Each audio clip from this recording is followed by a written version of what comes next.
Contoh ini, contoh ya. Pada waktu maghrib kurang 1 menit haid selesai atau haid berhenti ya. Setelah beberapa menit kumat gilanya atau ayannya, maka Bismillahirrahmanirrahim.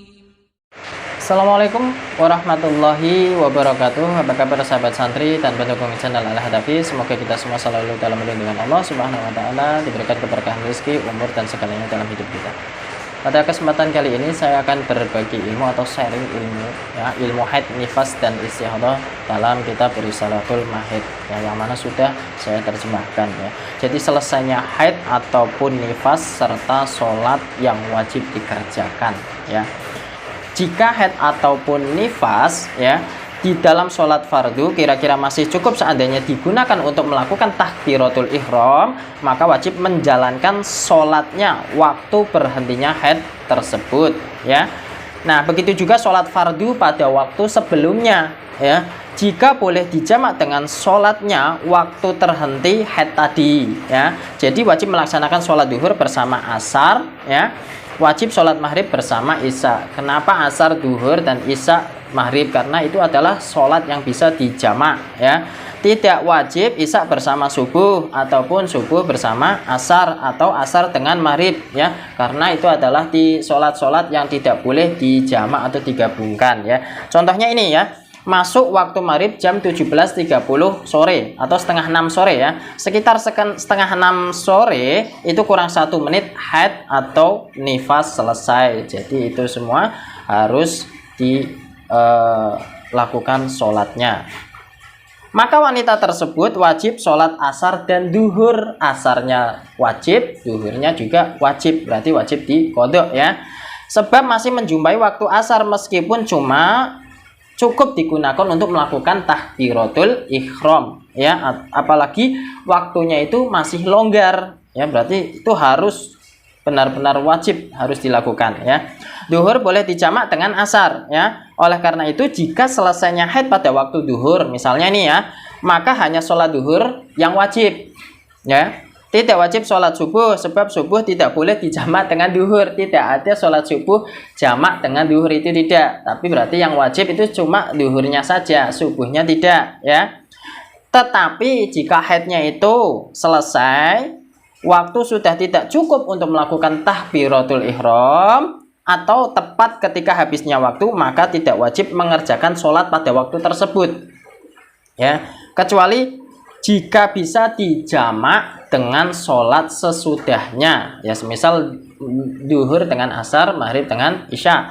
Jadi seandainya haid ataupun nifas selesai pada akhir waktu duhur atau maghrib ya, kira-kira sudah tidak cukup seandainya digunakan untuk melakukan takbiratul ihram, maka wajib sholat duhur bersama asar dan wajib sholat maghrib bersama isya ya. Sedangkan selain duhur dan maghrib tidak wajib ya. Untuk lebih jelasnya tidak wajib ya. Untuk lebih jelasnya di sini ada gambar ya. Ini saya ada gambar terhentinya haid atau nifas di dalam waktu sholat fardu.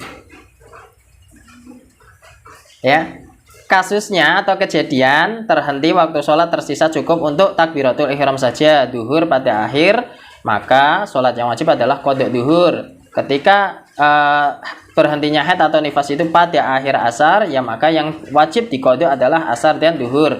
Ketika terhentinya haid atau nifas itu pada waktu akhir maghrib ya, yang diwajibkan ya maghrib ya. Yang selanjutnya isya ya, isya pada akhir isya ya, itu terhentinya haid atau nifas, itu ya wajib mengqodho isya dan maghribnya. Nah yang selanjutnya pada akhir subuh itu ya berarti qodho subuhnya saja ya. Yang selanjutnya terhenti waktu sholat masih cukup untuk bersuci dan sholat. Ketika terhenti di akhir duhur ada duhur ya. Jadi ketika terhenti di akhir asar ya ada sholat asarnya dan harus qodho sholat duhurnya ya. Ketika terhenti pada akhir maghrib ya harus cuma ada maghribnya saja, karena duhur dan asar itu tidak bisa dijamak dengan maghrib. Yang selanjutnya ketika berhenti di akhir isya, yaitu harus ada isya dan qadha maghribnya. Ketika terhenti di akhir subuh, ya harus ada subuhnya saja, tidak perlu ada sholat isya ataupun duhurnya. Nah, yang selanjutnya, terhentinya waktu sholat tidak cukup untuk melakukan takbiratul ihram. Seperti contohnya di sini dalam gambar, terhentinya haid atau nifas itu pada akhir duhur, maka qadha duhur bersama asar itu harus diqadha. Yang selanjutnya, terhentinya di akhir asar, maka tidak wajib, ya. Yang selanjutnya, ketika terhentinya di akhir maghrib, maka harus mengqadha maghrib bersama adanya sholat isya, ya. Nah, andai kata terhentinya di akhir isya, yaitu tidak wajib melakukan sholat jamak, ya, atau qadha. Yang selanjutnya, andai kata terhentinya sholat di akhir sholat subuh, ya tidak harus diqadha dengan isya ataupun duhurnya, karena itu bukan sholat yang bisa dijamak atau digabung, ya.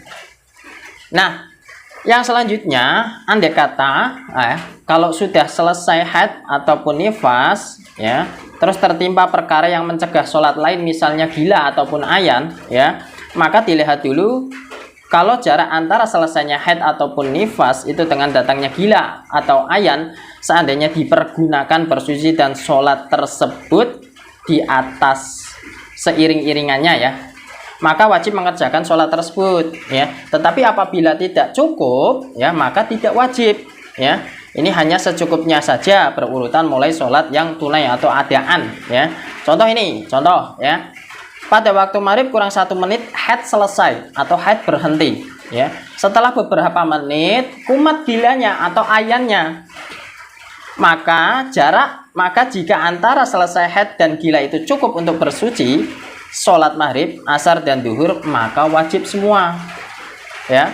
Tapi kalau hanya cukup untuk waktu maghrib dan asar, ya hanya wajib mengerjakan maghrib dan asarnya saja. Kalau tidak cukup untuk sholat sama sekali, ya tidak wajib atau tidak diwajibkan. Ini keterangan ini diambil dari kitab Al-Jamal juz 1 halaman 293 dan Al-Bajuri juz 1 halaman 165.